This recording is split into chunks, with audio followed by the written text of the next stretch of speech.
Hope you set your clocks. It's another episode of the Denver Bronco Roundup podcast. Different day, different time, but get used to it. This is what we're doing, man. We got to talk about this 53-man unofficial roster. We'll get into the captains that have been named, and maybe we'll just get into a little bit of Titans talk as well. Hey, it's my birthday.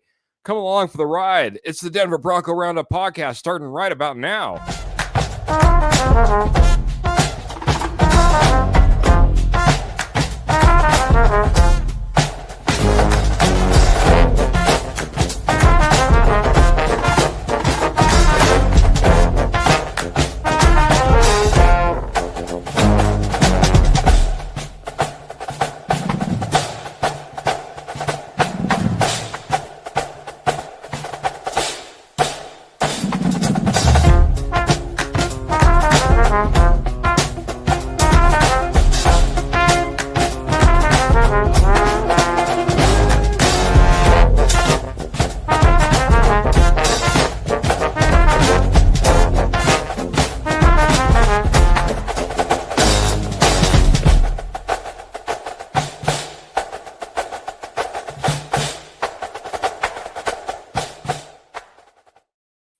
Welcome in, everybody. It's the Denver Bronco Roundup podcast. It's, I guess, a birthday edition because I announced it right off the bat, man. It is my birthday, but, man, I'm here for you. I'm here for all of you. And I got the OG cast, the OG hosts. We were talking about a pregame because it's me, Keith Brugman, and it's the judge, Jody Moncrief. These are the guys that kicked off Denver Bronco Roundup and really got it all started. Before there was 3 horsemen and 4 horsemen, there were only 2. Welcome to the show, Judge. How you doing, man? Welcome. Happy birthday. It's game day week. I'm excited about this. We got captains named. We got someone not practicing. Lots to talk about. Lots to talk about, my friend. Lots to talk about. I couldn't agree more, man. I really thought about how we should put together the agenda, the topics. I threw a lot of ideas out there. There's been so many changes to this roster, man, if you really think about it. But I think you nailed it. There's a topic we do need to talk about. I know that you've been chomping at the bit about it. I've seen you in the back chats as it is. So let's talk about Dre Greenlaw, man. He's a guy, I mean, we'll get into team captains as well, but he's a guy that's came in here and really been asked to solidify a defense. And today, what happened, Jody? He set out practice today. I don't know if that's good news, bad news. I think it's going to be one of those you may not see him practice a lot this year, just to keep him ready for game action. So hopefully, and Sean Payton has addressed, he's already hinted at it. It sounds like he'll be on a pitch count early in the season, which I'm fine with.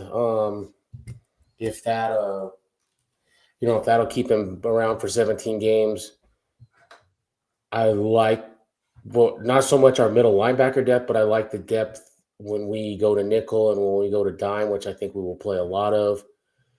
I think this puts a little more pressure on Alex Singleton to stay healthy because I think he will be on the field a lot. This is where I like the Huvanga signing. He can come down and play in the box a lot. I can see us having one linebacker on the field with how deep we are at the secondary and stuff. So it's concerning, but if it can get him 100% for our stretch run down the season and allow him to play 17 games, I'm okay with it. Pitch count then, man. If you're going to talk about pitch count, what does it look like for Dre Greenlaw? Because for me, it does start to look concerning. I mean, I've heard rumors that this is a veteran day and veterans could be off, but according to reports, he's off on the side field. I'd really like to see him with all the starters. Haven't seen a whole lot of Dre Greenlaw, and now all of a sudden, now we're hearing pitch counts. Do you think it's how I just want to get your thoughts on that. There's a lot of different ways you could play a pitch count. Are you playing it, per quarter? Are you playing it per game? How do you feel you go about managing a Dre Greenlaw? It's someone who's got to be important. If not, we're almost back to square one. I think you see how the game goes. If this is where you need both sides of the ball to come out and take care of business and put this away early. This is a team that you are better than. This is a team that had the number 1 overall pick last year for a reason. Go out and do what you need to do and allow him to not have to be out there, in crunch time, and let him heal that quad up some more. It is concerning, though. I mean, to me, it is concerning because he injured it in the offseason and then injured it in preseason or OTAs, and then we just haven't really seen him. So I don't know if it's worse than they're leading on, or I don't know. I don't know what to think. But if Denver takes care of business, we really he shouldn't make or break this game, in my opinion. All right. Take care of business. We don't have to worry about Drake Greenlaw. Maybe we can get him on that snap count, get him to week 2, get a little bit more healthy. I want to rewind a little bit on you, and I know this wasn't in the agenda, but I want to get your thoughts on Marvin Mims too, man. I'll be honest, Drake Greenlaw for me, I'm concerned, until I see something, until I see a little bit of prove it. I'm on the biting my fingernails nervous scale right now, man. It doesn't feel good, man. I haven't hardly seen him. He's hardly ever practiced. He's now on the side field. Got to see something from Drake Greenlaw here pretty soon. Hopefully it's week 1. Marvin Mims, man. Marvin Mims comes up a little bit injured, ends up coming back to practice, man. How do you feel about Marvin Mims, especially his role this year with the competition kind of, meandering around him? I mean, Troy Franklin is kind of the talk of the town right now in Denver. Rob, I'm not worried about Marvin Mims. He practiced yesterday. From the little screenshots that I've seen, there was no wrappage or anything. I mean, he had kind of the shorter shorts on, so you could tell his hamstring. There was nothing wrapped there. I think he's fine. As soon as if there was any potential of injury there, I don't think he practices yesterday. So that I'm not worried about. They've also listed him as a starter. I mean, they only listed 10 starters. They didn't list the number 3 wide receiver, and they listed him and Cortland Sutton. So I think they've got a lot in store for him. If you listen to Quinn Miners today, and this is just what he said on the run game, but I think it goes overall to everything. He said there are a lot of plays that they just didn't want to show in this preseason. The wide run game is going to work, and it was working in practice. They didn't want to show that in preseason. And I think the same thing with Marvin Mims and the pass game. It was pretty, blah for a reason. You caught me in a sneeze, man. Sorry. At least I got that muted, but yeah. It'll be. I like the optimism, man. I think we need to have a little bit of optimism around both these players, right, man? Because Marvin Mims, though he came on late, has been typically used as that gadget type of guy, and we've been kind of waiting for him to excel. Like I said, Troy Franklin has kind of come on in this preseason and this offseason and proven that maybe he's more than what we saw last year, or maybe a lot more. You brought in Evan Ingram. You have Cortland Sutton. Marvin Mims is in kind of a prove it type of mode at this point, in my opinion, because outside of special teams and maybe a late season flourish that we saw, hasn't been a lot from Marvin Mims, especially from where we took him in the draft. So it'll be interesting to see what Marvin Mims can do, hoping that injury doesn't play a part in what he can do production-wise on the field for the Denver Broncos this year, including this first game with the Tennessee Titans. I got to get to some comments because I've ignored them long enough, man. So, man, let's just jump into it. Ernie Mays coming in here and saying, happy birthday, Keith. Go Broncos country only. Kenny Kirkpatrick, and by the way, thank you, Ernie Mays, man. He's been not only a fantastic supporter of ours, but he's been, I think he's been calling out on any podcast and on any page that it's my birthday today, man. So I think more people know it's my birthday than any other given year, Ernie. I appreciate it, buddy. Kenny Kirkpatrick trying to make me feel young, saying it's happy 30th for me. Wish it was my 30th, buddy, but it's a few years later than that. Next year will be a big one, as today I turned 49, and so 50th will be around the corner next year. Feel like I'm 25 though. It's all right, Jody. It's all good, man. I keep rocking it as long as you possibly can. Happy B-Day, Keith. And hey there, Judge, says Mr. Roy Osborne, another fantastic supporter of ours and the Denver Bronco Roundup podcast. Which just it reminds me before I get to the next comment, every like, every share, every subscribe, every time you tell your wife just to log on, or your girlfriend or significant other, or you make a Facebook account for your dog, and you end up liking what we do on Facebook or YouTube. I'm just telling you guys, we appreciate everything that you absolutely do for us. Roy's been rocking with us for a long time. I'm not worried about about Greenlaw. I will be worried on Friday if he's a scratch Thursday or Friday. Thursday and Friday, I guess you could say. So yeah, obviously we get a big old scratch from Dre Greenlaw all of a sudden late in the week. That's going to level up the concern. Until then, he's not worried. Jody, are you in the same boat there? Before I get to more comments, I'm in the same boat. I don't think you'll see a full workload from him, which that's fine. These first 2 weeks are games that you should win, and you should win dominantly if you want to go where you want to go. So we need him down the stretch, and if that means seeing a little bit less of him now to get him healthy, I'm all for that. I like that, buddy. I like that. We want him healthy late, but I'm just worried about the production without him, even against easier opponents. I know that, quote unquote, we have some easier opponents. I mean, again, we don't want to be looking past anybody. We can't in this season. It's going to be a tough, long schedule. We need to take every game seriously, in my opinion, including these first two out of the gate. And that's why I need Dre Greenlaw. I want Dre Greenlaw. I need Talanoa Hufanga. I want Talanoa Hufanga. I need Riley Moss at full capacity. Want Riley Moss at full capacity. All these different guys you can go around. We can speculate about an Evan Ingram, and we'll get to that in a moment as well. Big E Bronco coming in here and saying, "How's everybody doing tonight?" Everybody's give some thumbs up. My goodness, I'm stumbling.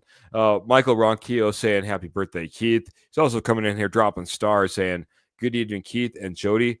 Go Bo Broncos." He's got those blue and orange hearts. Mile high salute.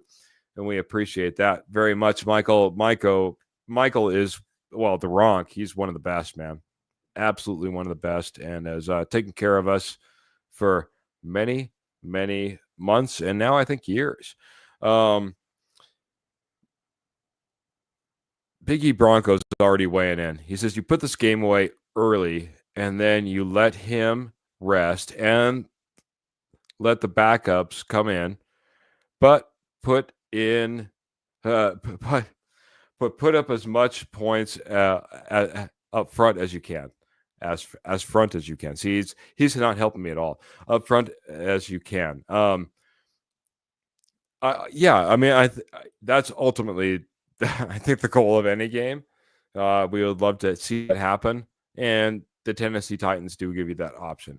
I want to get in here before and really quick, Clayton comes in here and says, hey guys, smash that like and share button. Michael Ronquillo is going to make it easy for me. Will Lutz, Quinn Miners, Cortland Sutton, Bo Nix, PS2, Alex Singleton, Talanoa Hufanga, and DJ Jones are the captains for the 2025 season for the Denver Broncos.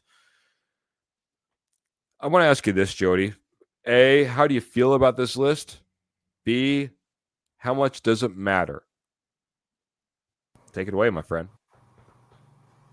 I like the list. I think it says a lot that Hufanga was named a captain. I mean, his first year in Denver. I think that says a lot. I think it also says a lot that DJ Jones was named a captain. It Hmm. was somebody that we talked about this offseason before he was signed. Do they re-sign him? Do they let him go? And he was one of I think he was probably Denver's first signing this offseason. They re-signed him. He's an True. important part to this team. And then, the usuals. Alex Singleton, I think, was a captain last year before he got hurt. PS2. Bo Nix, the first ever rookie named a captain. Cortland's, I mean, all the usuals, same from last year. The only one that, for the last couple of years that I thought surprising that's never really gotten a nod is Garrett Bowles. He's probably Yeah. if not your best lineman, your second best lineman. But I'm happy with the list. That I mean, like I said, I like that Hufanga was named. It shows that he came in and was a leader right away, and the rest of the team's seen that. Hmm.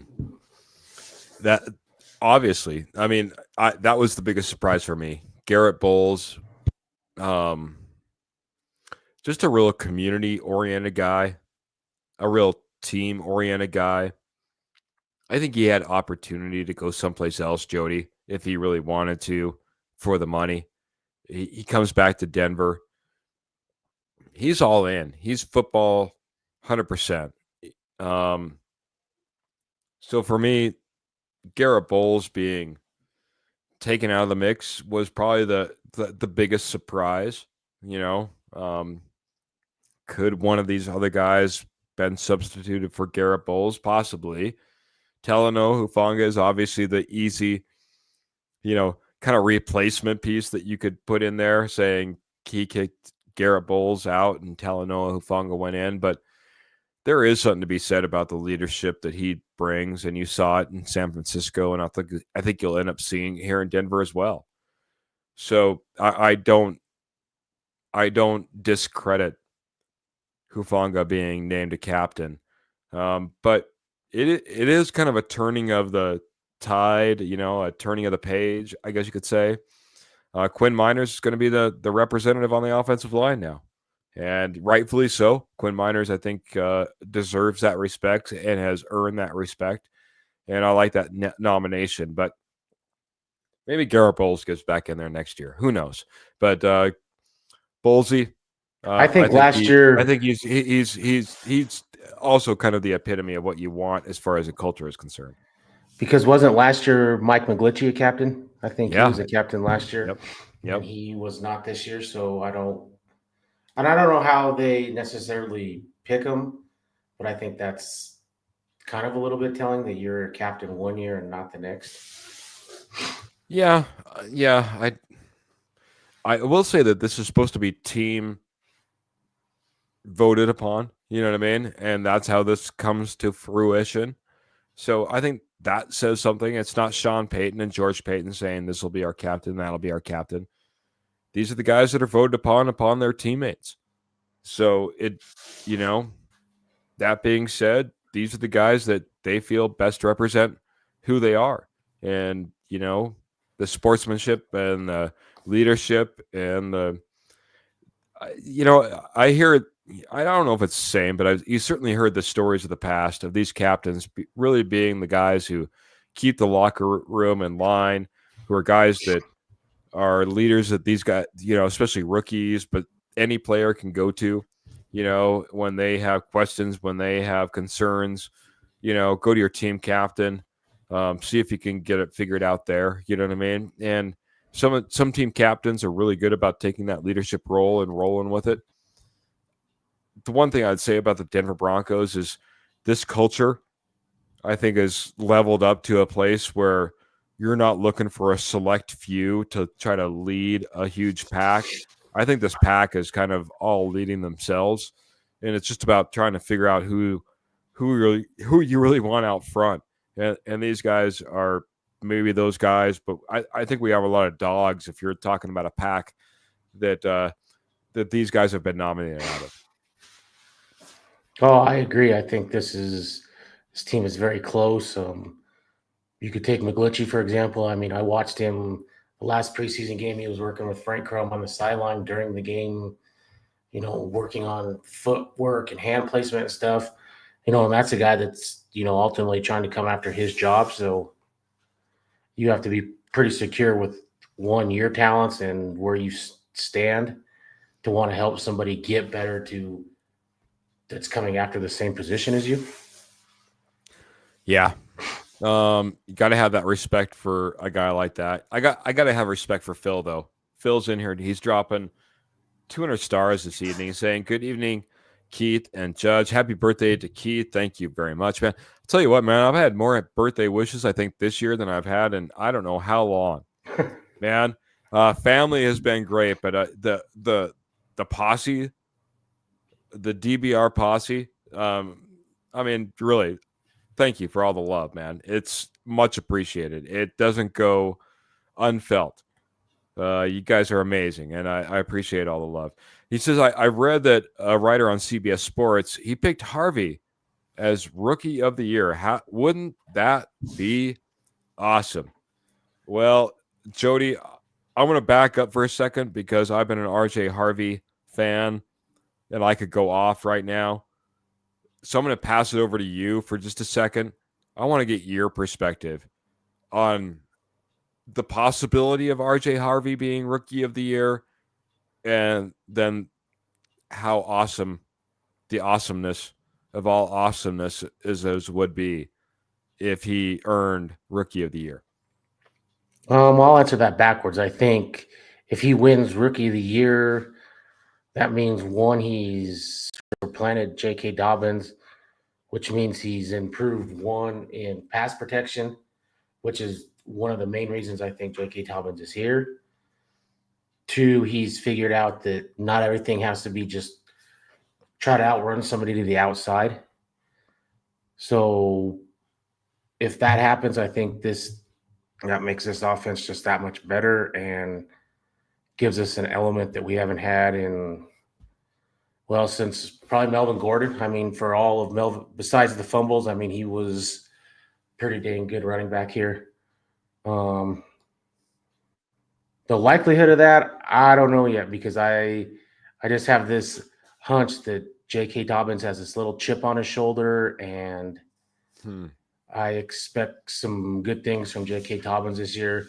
Fingers crossed he can stay healthy for 17 weeks or longer.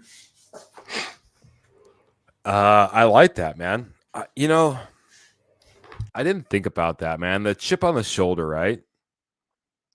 The guys that have come into the Denver Broncos now that may just want to have something to prove, right? You just mentioned one in particular, but I also think of Talanoa Hufanga. Does he have a little bit to prove? Does Evan Ingram have a little bit to prove? I mean, you start looking around this roster and you can start seeing those guys that, I don't know, just have a little bit more fire. I mean, this is a coach that did get, in a little bit of trouble for Bountygate. I mean, it's reasonable to suspect that he likes guys with a little bit of passion, a little bit of fire, a little bit of, I want to go out there and prove something type of mentality. And when I think of J.K. Dobbins, now that you mentioned it, and Talanoa Hufanga and Dre Greenlaw and Evan Ingram, these are guys that are going to want to go out there and prove they can compete at that top level, especially on a top team, which they're all now on, in my opinion. I had our good friend Paul Rosen over at the K&K Sports Show say, "Yeah, I hope the very best for you and Evan Ingram, because he can be frustrating. He can be great, and then he can not be so great." And here's a guy that watched him firsthand, so I got to take his opinion. But that being said, Evan Ingram might just have something to prove. Yeah, and I think it's more not so much play on the field. I think I'm not going to be injured every year. I think that's what it is. And I think I know playing with Peyton in this offense meant a lot to people, and playing with VJ and stuff, but you look at Denver the last 2 years, they are, if not the first, they're probably one of the two least injured teams in the NFL. And really, besides Singleton last year, I can't think of a major injury to a starter. I Yeah. mean, McGlinchey missed 4 games last year, but he came back. They don't really have injuries the last 2 years. Moss was devastating in the moment that it happened, Right. a couple weeks, you know what I mean? So, But I think a lot of these guys looked at what Denver's doing behind the scenes, training staff wise, and all that. And I think that meant a lot. I like that, man. I think you're right. I mean, Sean Payton talked about it, how he pointed out, the guys that were part of this program, how healthy they were before they even ran off for the offseason, right? It's like, you want to go to Miami and have your special trainer, or do you want to be part of an organization that's kept their players healthy and check in with us and our guys and what our plan is, right? That was big right from the get. And Sean Payton has completely turned this organization around as far as a health standpoint and as far as the players' mindset when they come in and they want to be a part of that, health and training that the Denver Broncos training room that the Denver Broncos have put together. Complete turnaround. Just got to give a couple shout outs. Triple J Landscaping, which I don't know if I've ever seen the name, coming over on Facebook, says, I hope everyone's having a great night. And we appreciate you, man. I hope you're having a great night. It's great to have you in here. Kenny Kirkpatrick was just giving shout outs because it's tough to be a host and a producer.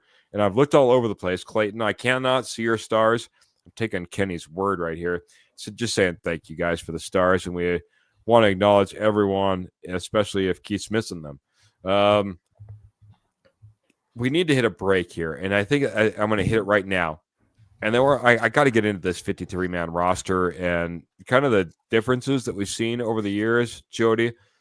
No difference for me or for you is our amazing sponsor who's been with us for months now, years now, and that's Morgan Trinkets. Morgan Trinkets is your headquarters for Southwest Jewelry, Southwest Pottery, Estate Gold wholesale prices for over 34 years. Once a nationwide company, and now they're just in your backyard, Northern Colorado, Southern Wyoming.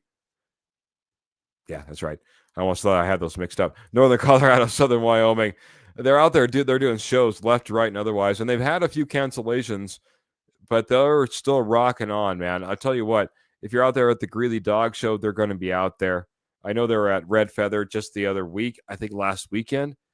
Hopefully you got out there and seen them there. But if you haven't gone out to see them, if you're not getting out to any of their locations, don't worry. We got you all taken care of. You can head on over to Etsy, one of the trusted names out there, and type in Morgan Trinkets Co. That's Morgan Trinkets Co. And there you have everything the Pearl has to offer, including silver, sterling silver, 100% sterling silver, and all orders over $50 are shipped absolutely free, and all major credit cards are accepted. Check out Morgan Trinkets over on Etsy by typing in Morgan Trinkets Co. today. Check out Morgan Trinkets. They've been a fantastic sponsor of ours. We appreciate you, Pearl, so very much, and keep rocking those shows. They've been amazing. Glenn is coming in here and saying, good evening, Keith, Judge, and the posse. 4 more sleeps until our defense eats Ward for breakfast, and Bo and Co. put up 40 on the Titans. Pumped to see Harvey. Bryant debut with Dobbins. That game in the orange, 7 sacks, Knicks 380, 4 TDs, Broncos 42-9. Weekend topped off with the Chargers beating the Chiefs. Let's go. Man, Glenn, good to see you, buddy.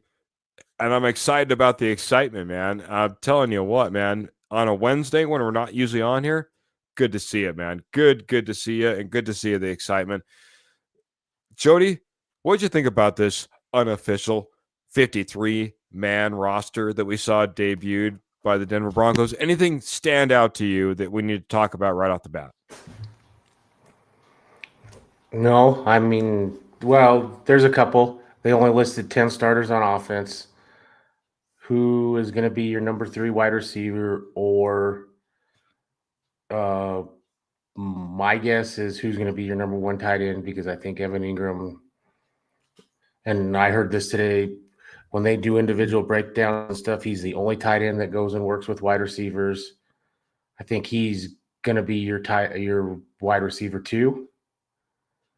So what do they do at tight end, and how long does McMillan stay ahead of Barron on the depth chart, or how does that look and play out?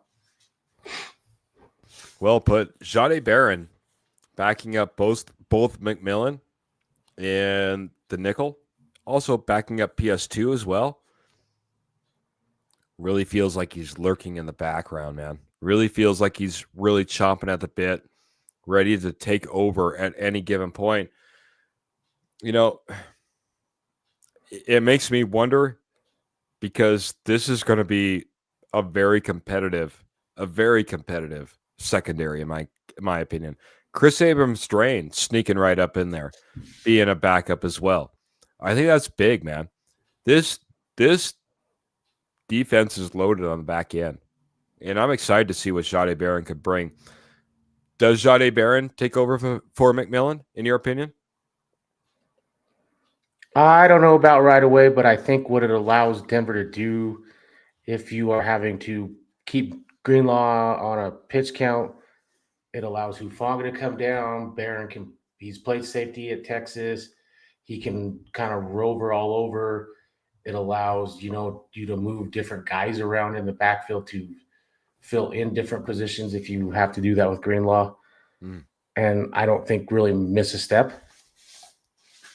Have a lot of friends sneaking into the chat right now. I just got to acknowledge, I got Rodney Garcia saying, good evening, guys. Just got done running 9 miles. Whew. Rodney, take it easy, my friend. My goodness. What are you training for? That's what I need to know. He says, go Broncos as well. Pearl Heater is coming in and say, hi, I just got home, runs in the door and sees us. That's fantastic, man. Jody, the judge, coming in here, just hanging with us, man. We got the best posse around, and appreciate everyone that's coming in. Michael Ronquillo, PS2 got the gold patch for captain, because for being the captain for the Denver Broncos defense for 4 straight years. Mr. Kurt Valente giving me some happy birthday wishes. Appreciate that so much, my friend. What else do we got going on in here, man? For me, when it comes, to the back end of this defense, I want to be confident. We do have the Talanoa Hufanga. I'm probably the most suspicious person of Riley Moss at this point. I know that he had a couple of good games at the very end, but that injury, I just want him to come back, be part of it. And that brings me to this 53-man roster and maybe some of the surprises. I don't know if anybody else caught it. Riley Moss is the backup punt returner behind Marvin Mims. And Marvin Mims is expected to be taking a larger role. Jody, you just talked about it earlier in this episode, in this offense, how he should be a bigger part of this offense, which means he should maybe be less of a part of the special teams. Are you okay with Riley Moss being your backup punt returner and running back if Marvin Mims needs a little bit of a break? It was a little bit surprising. I expected to see Tyler Beatty there. He did do it in preseason, but I think it's one of those, if Marvin Mims goes down, you don't really have a great option as it is. So you just make do with what's best back there. I don't know that Riley Moss is what's best, but in Peyton we trust, I guess. I guess if you look at his college days, the interceptions that he had, maybe the returnability after that, there's maybe something there. It's funny that you bring up Tyler Beatty. though, as well, because here's a guy that beat out Jaleel McLaughlin as far as the quote unquote unofficial depth chart is concerned. It's J.K. Dobbins, it's R.J. Harvey, and it's Tyler Beatty, man. What do you read into Tyler Beatty getting the third spot over Jaleel McLaughlin? I'm not really surprised. I mean, he came on last year in the Tampa game. I mean, he was getting number one carries till he got hurt in the Jets game. And then he missed the rest of the season, and they did not dress Audric Estime for a guy that hadn't played all season. I'm not surprised. There is something Sean Payton likes about him. And in that last game in particular, he stepped up and pass blocked. And in my opinion, did a good job at it.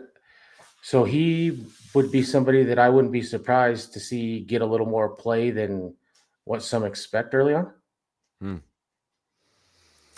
Yeah. I like what Kenny's bringing. Third horseman, he's jumping in, man, hurdling in like a horse. Says, does this mean Sherfield will have more of a role on the offense? He likens that maybe especially to Mims being injured a little bit early.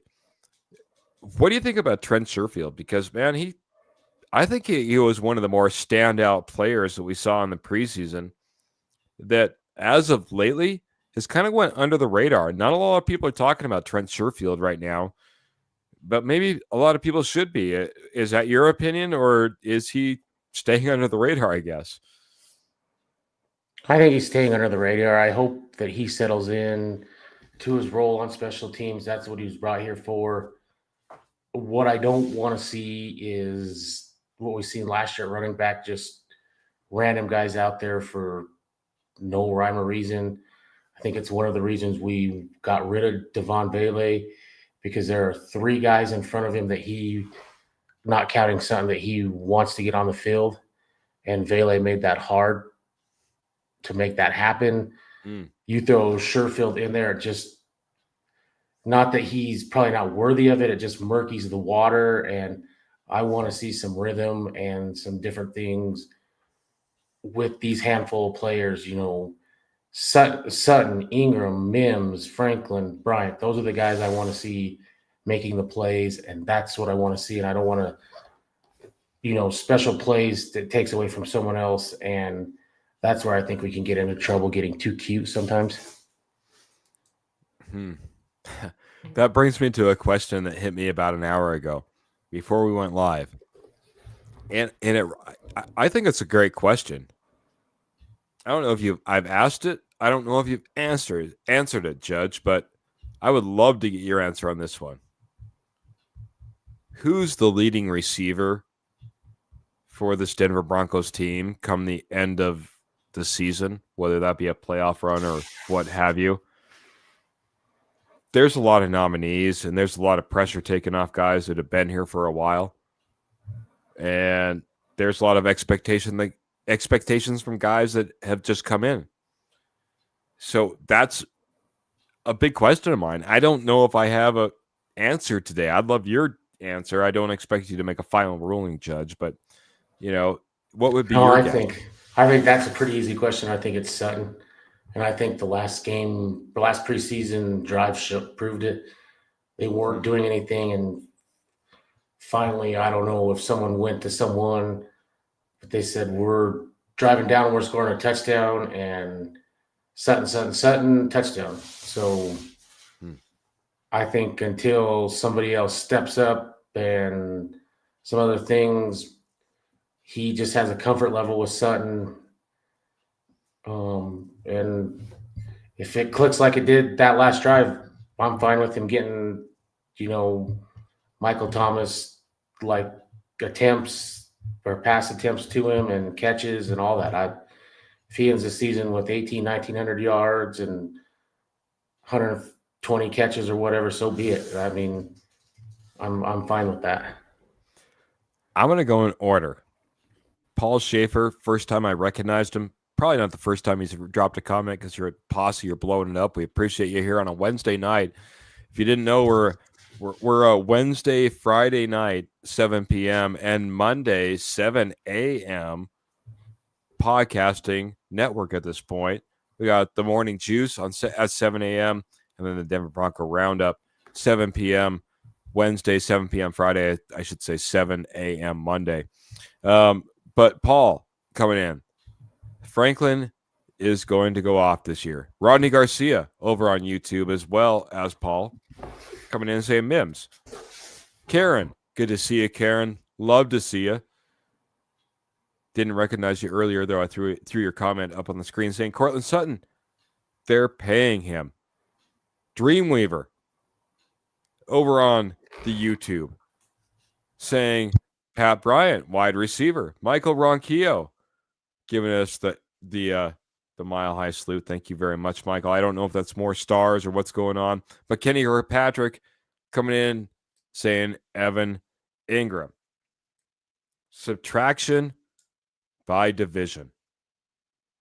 That's what I think you're going to see as far as Cortland Sutton is concerned, and that's not a bad thing. I think you're going to see subtraction by division because you do have Evan Ingram. You do have Marvin Mims. We're expecting, or at least you're expecting, to step up. We do have Troy Franklin, who, in my opinion, has been the star of the offseason, and I'm not going to let go of that. If he translates what he did in the offseason to the regular season, look out, NFL. I mean, there's so much to go around, and this is why I'm perplexed, and I don't even have an answer today, Jody. If I'm going to have an answer of who it's going to be, I got to have it by Friday when we go on our next podcast, because if not, then I'm just, I'm getting a little bit of a head start, getting into that game. So I got to get it nailed down, but I'm telling you, I wouldn't be surprised if it's Evan Ingram. I wouldn't be surprised if it's so close with Cortland Sutton and Troy Franklin that Troy Franklin could eke out a Cortland Sutton as far as yards are concerned or touchdowns are concerned. Or, again, very comparable numbers that we want to see. You know what I mean? High volume type of numbers, right? I think that any of these guys have the chance to take over as the leading quote unquote receiver for this team. Even Pat Bryant, he was named.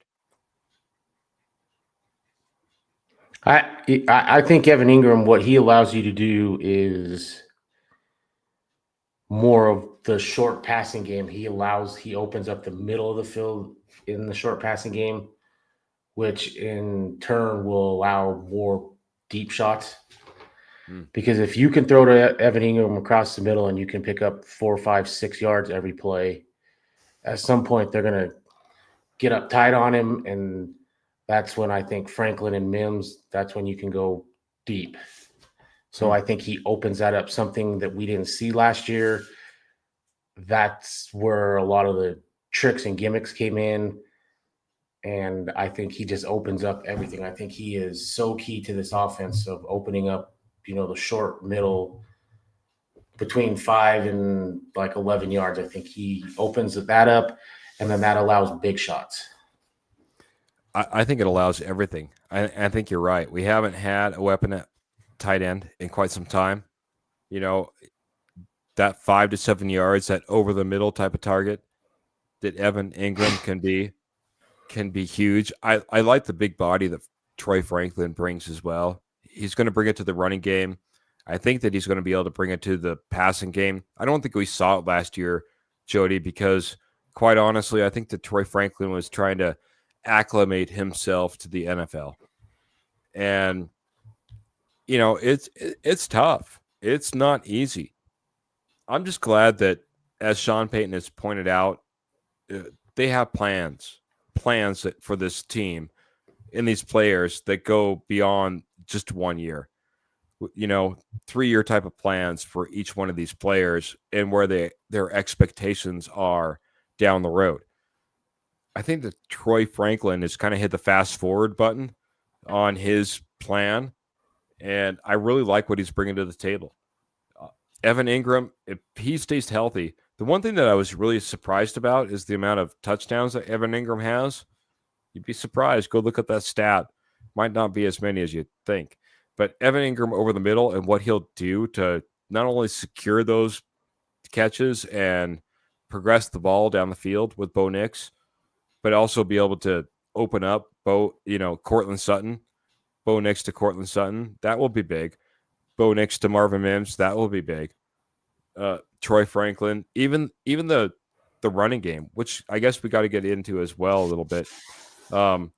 Which is why I think Pat Bryant is very important too, because he will go over the middle. He's great off the line. He's not afraid to go get balls, and that is something Denver didn't have last year. Was that what I call short to intermediate over the middle? They didn't have a guy that could do that, and now they have two guys that can do that, and I think that will open up. I think you will see a lot more big shots this year. It's a big year, I think, for this Denver Broncos offense. Sean Payton, Bo Nix, they put a lot of pieces together.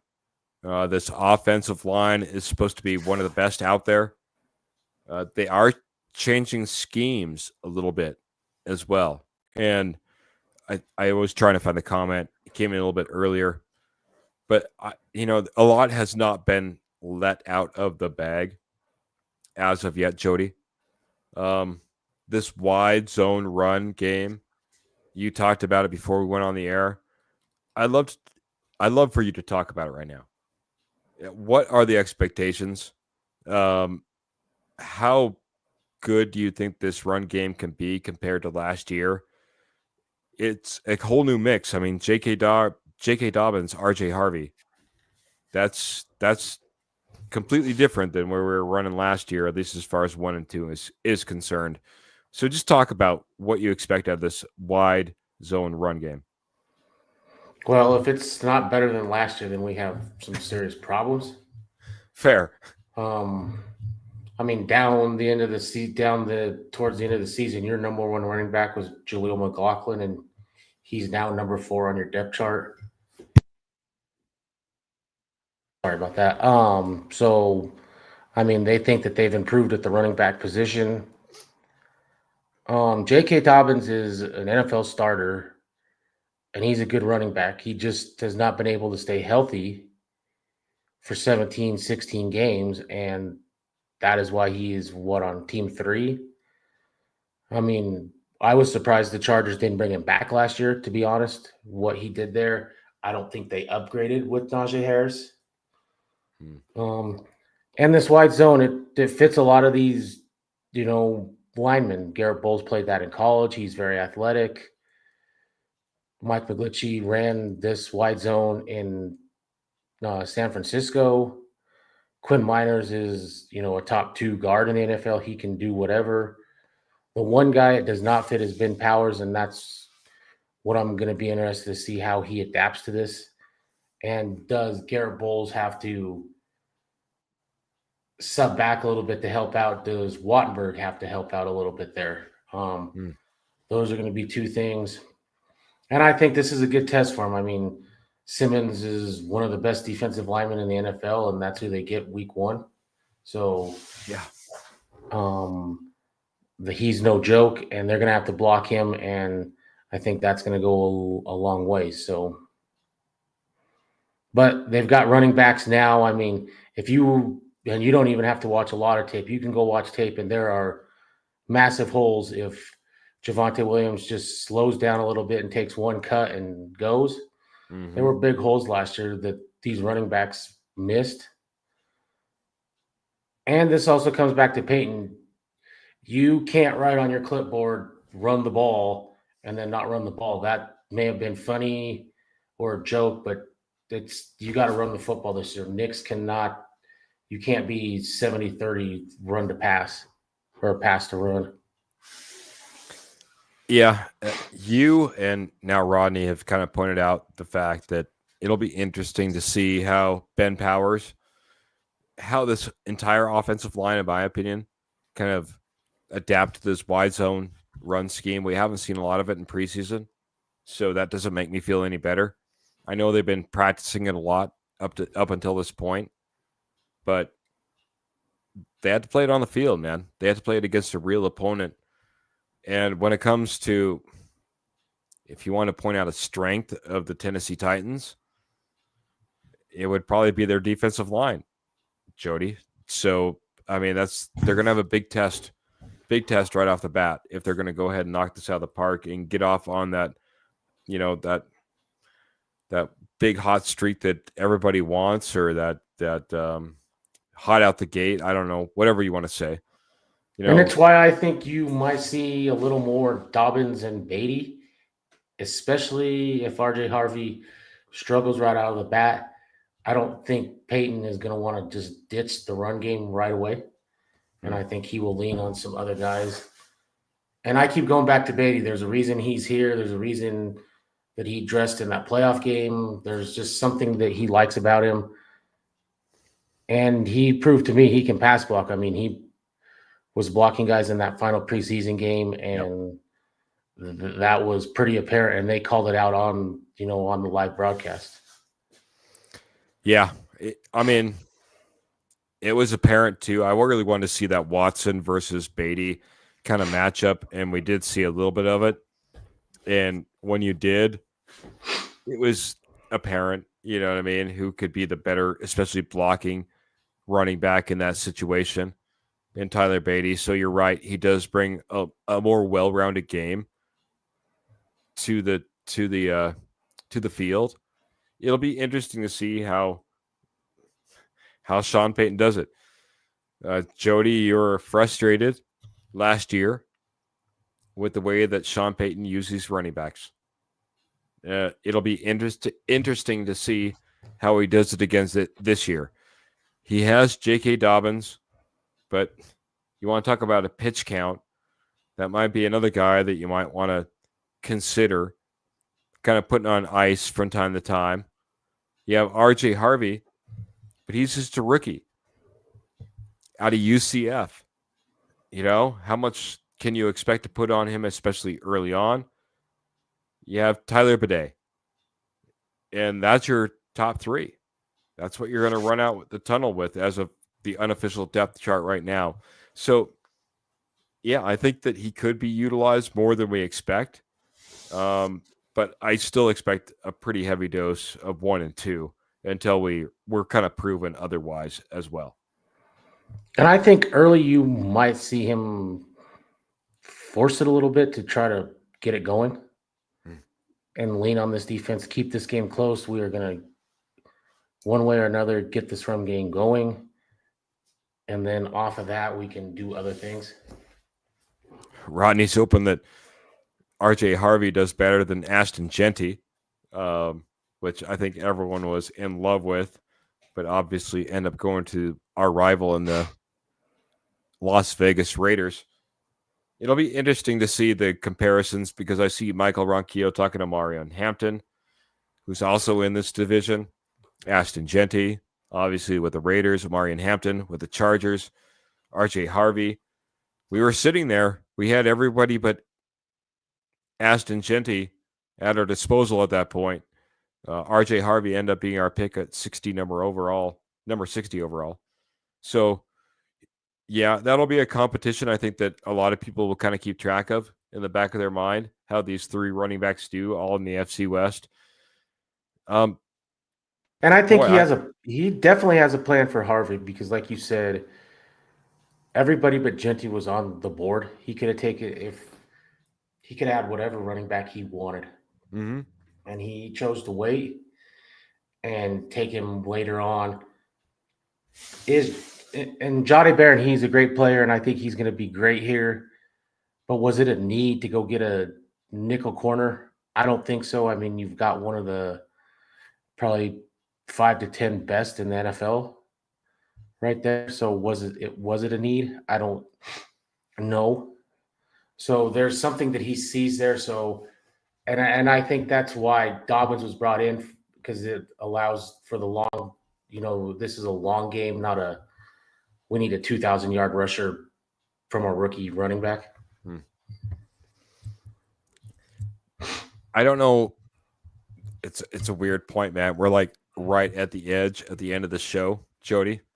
We've been talking about 53-man roster and some of the differences we've seen and captains and all the differences we've seen.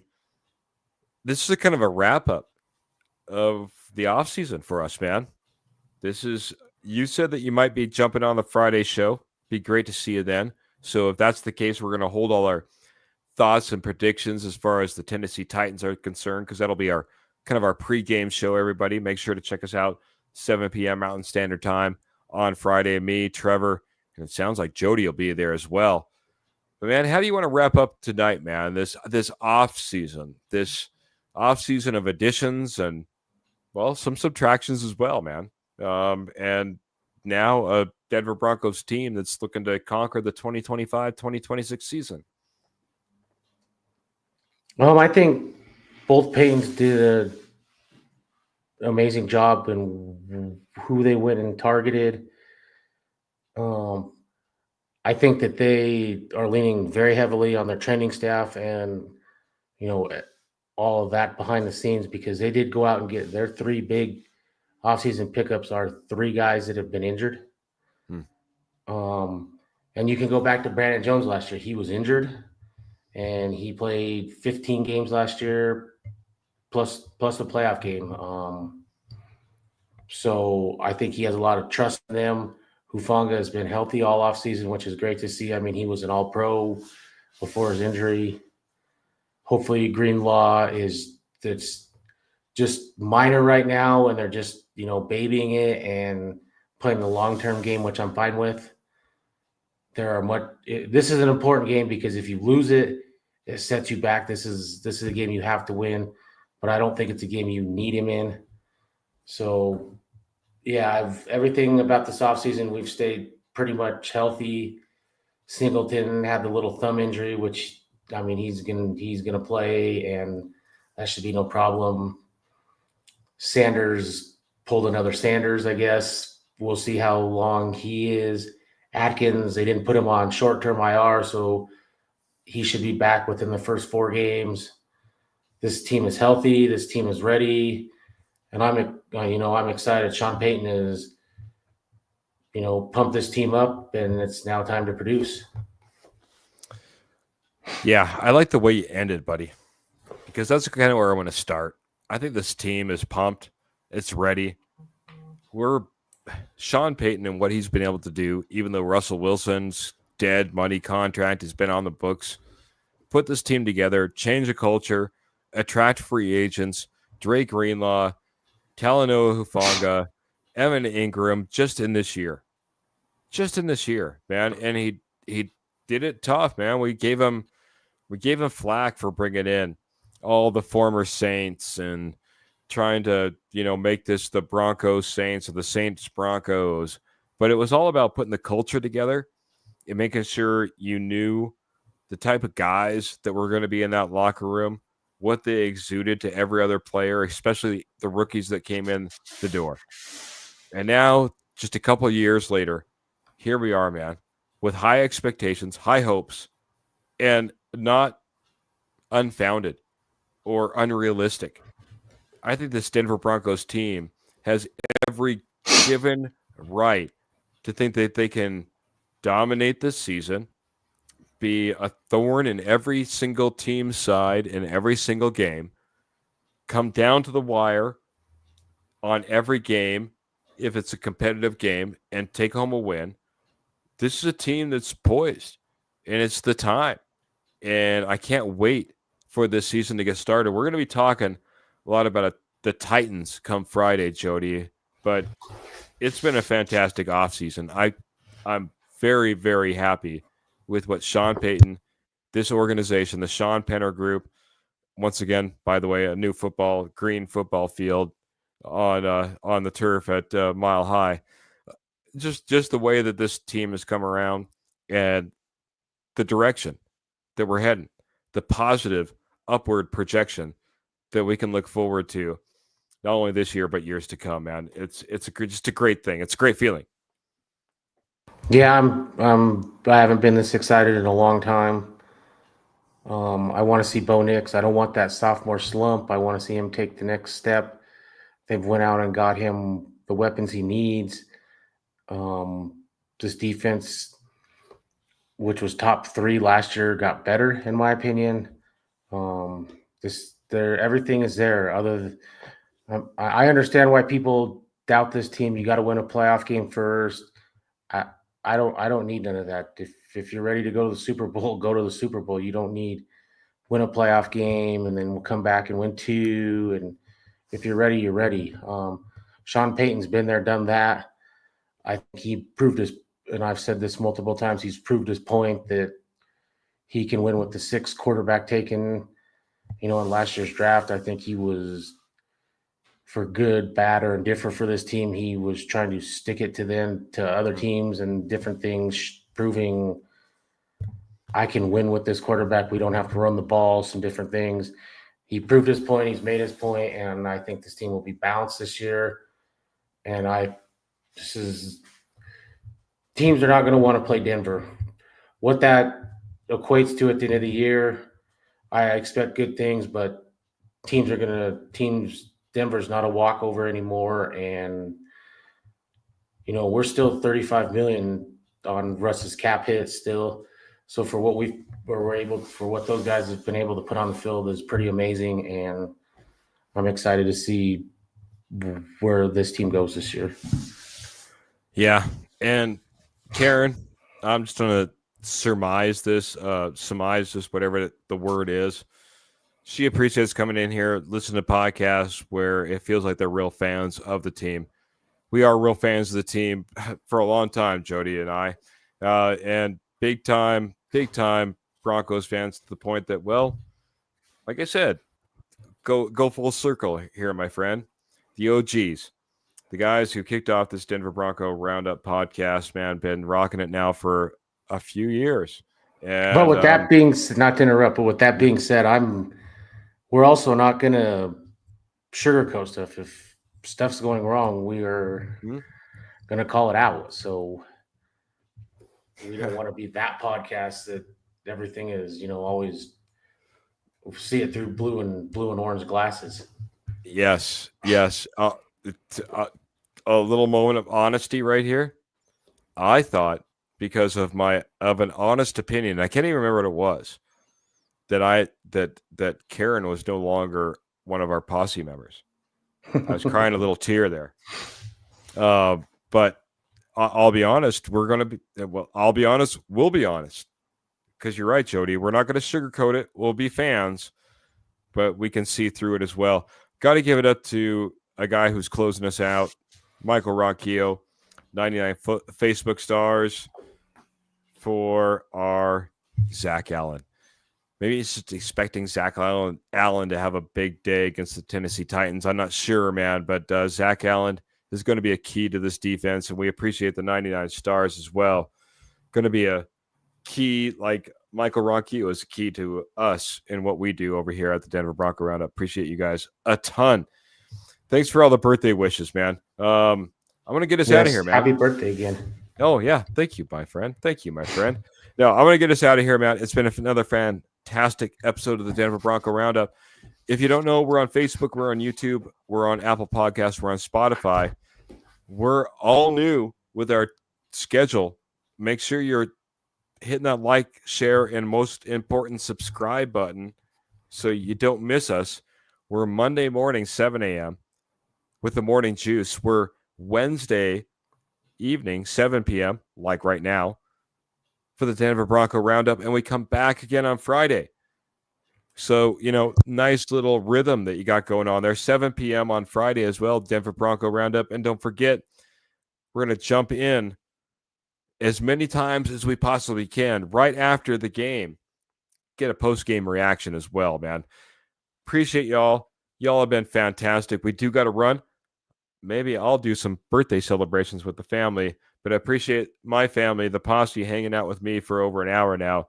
We get out of here one way only. Make sure you keep the boots in the stirrups, the guns in the holsters, and, of course, the Denver Broncos right there in your heart. Appreciate everybody.